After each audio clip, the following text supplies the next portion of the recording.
بسم اللہ الرحمن الرحیم۔ عزیز طلباء، جیسا کہ ہم نے شروع میں پڑھا تھا کہ بنیادی عقائد 5 ہیں: توحید، رسالت، ملائکہ، آسمانی کتابیں اور آخرت۔ 2 بنیادی عقائد ہم پڑھ چکے ہیں، توحید اور رسالت۔ آج ہم پڑھنے جا رہے ہیں ملائکہ۔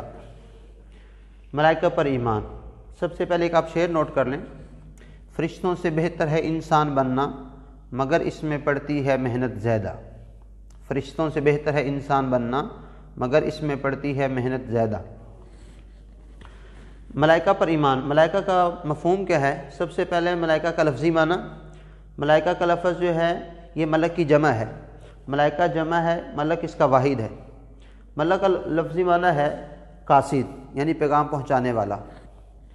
فرشتوں کو جو ہے رسول بھی کہا جاتا ہے، کیونکہ رسول کا معنی ہوتا ہے پیغام پہنچانے والا، اور فرشتے جو یہ خالق کا پیغام مخلوق تک پہنچاتے ہیں، اس لیے ان کو رسول بھی کہا جاتا ہے۔ یہ تو لفظی معنی تھا۔ اصطلاحی مفہوم: فرشتے اللہ تعالیٰ کی وہ نوری مخلوق ہیں جو اللہ تعالیٰ کے حکم سے کائنات کا نظام چلا رہے ہیں اور اللہ تعالیٰ کی فرما برداری کرتے ہیں، اللہ کی نافرمانی نہیں کرتے۔ فرشتے اللہ تعالیٰ کی نوری مخلوق ہیں جو اللہ تعالیٰ کے حکم سے، اپنے طاقت اور کنٹرول سے نہیں، جو اللہ تعالیٰ کے حکم سے کائنات کا نظام چلا رہے ہیں، اللہ تعالیٰ کی فرما برداری کرتے ہیں، اللہ کی نافرمانی نہیں کرتے۔ جس طرح توحید پہ ایمان لانا ضروری ہے، رسالت کے اوپر ایمان لانا ضروری ہے، تو اسی طرح ملائکہ کے اوپر ایمان لانا بھی ضروری ہے۔ مشہور فرشتوں کے نام اور ذمہ داری۔ مشہور فرشتے 4 ہیں۔ نمبر 1 حضرت جبرائیل علیہ السلام، ان کی ذمہ داری ہے وحی لانا۔ نمبر 2 حضرت میکائیل علیہ السلام، ان کی ذمہ داری ہے بارش برسانا اور رزق پہنچانا۔ نمبر 3 حضرت اسرافیل علیہ السلام، ان کی ذمہ داری ہے سور پھونکنا۔ یہ 2 مرتبہ سور پھونکیں گے۔ ایک مرتبہ سور پھونکیں گے تو سب لوگ موت کے منہ کے اندر چلے جائیں گے۔ دوسری مرتبہ یہ سور پھونکیں گے تو لوگ قبروں سے اٹھیں گے اور اللہ تعالیٰ کے سامنے پیش ہوں گے اور حساب کتاب کا عمل شروع ہو جائے گا۔ حضرت اسرائیل علیہ السلام، ان کی ذمہ داری ہے روح قبض کرنا۔ یہ جب انسان کی روح قبض کرتے ہیں تو انسان پھر انسان نہیں رہتا، زندہ اسے نہیں کہا جا سکتا، اسے پھر مردہ کا نام دیا جاتا ہے۔ تو یہ مشہور فرشتے ہیں، لیکن ان کے علاوہ کچھ اور بھی فرشتے ہیں۔ انسان کے دائیں اور بائیں کندھے کے اوپر بیٹھنے والے فرشتے، انہیں کرام کاتبین کا نام دیا جاتا ہے۔ یہ انسان کے اعمال لکھ رہے ہیں۔ اسی طرح جب انسان مرنے کے بعد قبر کے اندر چلا جاتا ہے تو قبر کے اندر بھی 2 فرشتے انسان سے سوال کرتے ہیں، 3 سوال کرتے ہیں، تو وہ سوال و جواب کرنے والے فرشتوں کو منکر نکیر کا نام دیا جاتا ہے۔ اسی طرح ایک جنت کا فرشتہ ہے جسے رضوان کہا جاتا ہے۔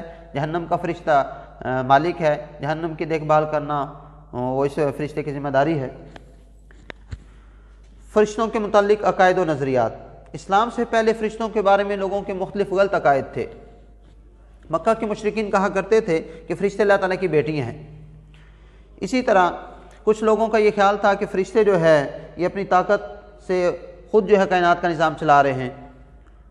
کچھ لوگوں نے فرشتوں کے بارے میں یہ نظریہ پیش کیا کہ فرشتے کوئی اپنا الگ وجود نہیں رکھتے، بلکہ انسان کے دل میں نیکی اور جذبے کا جو احساس اور خیال پیدا ہوتا ہے، اسی کا نام فرشتہ ہے۔ لیکن یہ سب غلط عقائد تھے۔ اسلام نے آ کے صحیح پکچر کلیئر کی ہے فرشتوں کی، کہ فرشتے اللہ تعالیٰ کی نوری مخلوق ہیں جو اللہ تعالیٰ کے حکم سے کائنات کا نظام چلا رہے ہیں، اللہ تعالیٰ کی فرما برداری کرتے ہیں، اللہ تعالیٰ کی نافرمانی نہیں کرتے۔ تو یہ آج کے لیسن کا پہلا ٹاپک تھا، ملائکہ کے اوپر ایمان۔ بنیادی عقائد میں چوتھا نمبر آتا ہے الہامی کتب پر ایمان۔ اللہ رب العزت نے انسانوں کی ہدایت کے لیے مختلف ہدایت نامے اپنے انبیاء اور رسولوں کے اوپر نازل فرمائے، تو تمام الہامی کتابوں کے اوپر اور تمام صحیفوں کے اوپر ایمان لانا ضروری ہے۔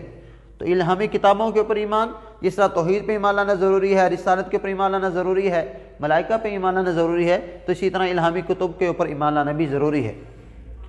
الہامی کتب پر ایمان لانے کے حوالے سے اللہ تعالیٰ نے قرآن پاک میں آیت نازل فرمائی: وَالَّذِينَ يُؤْمِنُونَ بِمَا أُنزِلَ إِلَيْكَ وَمَا أُنزِلَ مِن قَبْلِكَ۔ وہ لوگ ایمان لاتے ہیں اس چیز پر جو نازل کی گئی آپ کی طرف، اور اس چیز پر بھی جو ایمان لاتے ہیں جو نازل کی گئی آپ سے پہلے انبیاء کی طرف۔ آپ صلی اللہ علیہ وسلم کے اوپر نازل کی گئی قرآن پاک، اور پہلے انبیاء کے اوپر مختلف کتابیں نازل کی گئی۔ تو ایمان والے متقین جو لوگ ہیں وہ تمام آسمانی کتابوں کے اوپر ایمان لاتے ہیں۔ سابقہ الہامی کتابوں کے اوپر ایمان لانے کا مطلب کیا ہے؟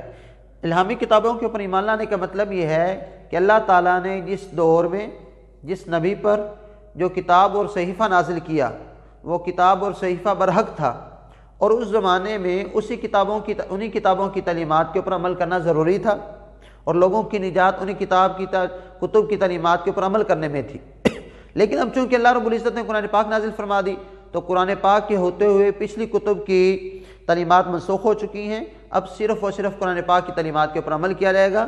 لیکن سابقہ الہامی کتابوں کے نزول کو برحق ماننا کہ وہ اللہ رب العزت کی طرف سے نازل ہوئی ہیں، ان کے اوپر ایمان لانا بھی اسلام کے بنیادی عقائد میں سے ہے۔ مشہور آسمانی کتابیں 4 ہیں: تورات، زبور، انجیل، قرآن پاک۔ تورات کا معنی ہوتا ہے قانون اور شریعت۔ تورات نازل ہوئی حضرت موسیٰ علیہ السلام کے اوپر۔ زبور کا معنی ہوتا ہے بڑے بڑے حروف میں لکھی ہوئی، یہ نازل ہوئی حضرت داؤد علیہ السلام کے اوپر۔ انجیل کا معنی ہوتا ہے خوشخبری، یہ نازل ہوئی حضرت عیسیٰ علیہ السلام کے اوپر۔ قرآن پاک کا معنی ہوتا ہے کثرت سے پڑھے جانے والی یا بار بار پڑھے جانے والی کتاب، یہ نازل ہوئی حضرت محمد صلی اللہ علیہ وسلم کے اوپر۔ مشہور آسمانی کتابیں تو 4 ہیں، لیکن ان کے علاوہ اللہ تعالیٰ نے کچھ صحیفے بھی نازل کیے۔ صحیفوں اور کتب کے اندر کیا فرق ہوتا ہے؟ کسی بھی چیز کے بارے میں مکمل رہنمائی جو اللہ رب العزت نازل فرماتے ہیں وہ کتب کی صورت میں ہوتی ہیں، کتابوں کی صورت میں ہوتی ہیں، اور کسی بھی چیز کے بارے میں اس کے ایک حصے کے بارے میں رہنمائی حاصل کرنا، اس کے ایک پارٹ کے بارے میں رہنمائی دینا، جزوی طور پہ رہنمائی عطا کرنا، یہ صحیفہ ہوتا ہے۔ تو کن کن انبیاء کے اوپر صحیفے نازل ہوئے، یہ شارٹ کوسچن ہے، آپ اس کو نوٹ کر لیں۔ حضرت آدم علیہ السلام کے اوپر صحیفے نازل ہوئے، حضرت موسیٰ علیہ السلام کے اوپر صحیفے نازل ہوئے، حضرت ابراہیم علیہ السلام کے اوپر صحیفے نازل ہوئے۔ یہ شارٹ کوسچن ہے جی۔ سابقہ الہامی کتابوں کی مشترکہ تعلیمات کہ جتنی بھی آسمانی کتابیں تھیں ان کے اندر بنیادی تعلیمات کون کون سی تھی؟ نمبر 1 توحید، نمبر 2 رسالت، نمبر 3 جزا و سزا کے اوپر یقین، نمبر 4 عقیدہ آخرت، اللہ تعالیٰ کی صفات کاملہ۔ چونکہ تمام آسمانی کتابیں نازل ہوئی ہیں اللہ رب العزت کی طرف سے، تو اللہ رب العزت چونکہ ایک ہیں تو اللہ تعالیٰ نے تمام آسمانی کتابوں کے اندر بنیادی تعلیمات ایک جیسی نازل فرمائی۔ لیکن چونکہ ہر دور کے تقاضے مختلف ہوتے ہیں، اس لیے تفصیلی قوانین جدا جدا ہوتے تھے، لیکن بنیادی تعلیمات مشترک تھی، ایک جیسی تھی۔ تو جس طرح توحید پہ ایمان لانا ضروری ہے، رسالت کے اوپر ایمان لانا ضروری ہے، ملائکہ کے اوپر ایمان لانا ضروری ہے، اسی طرح الہامی کتب کے اوپر ایمان لانا بھی ضروری ہے۔ یہ تھا جی آج کا لیکچر۔ امید ہے آپ کو اچھے طریقے سے سمجھ آئی ہوگی، آپ نے اس کو اچھے طریقے سے یاد کر لینا ہے، اور اس کے حوالے سے اگر کوئی کوشچن ہو تو پھر وہ آپ نے لیکچر کے بعد مجھ سے کر لینا۔ اللہ حافظ۔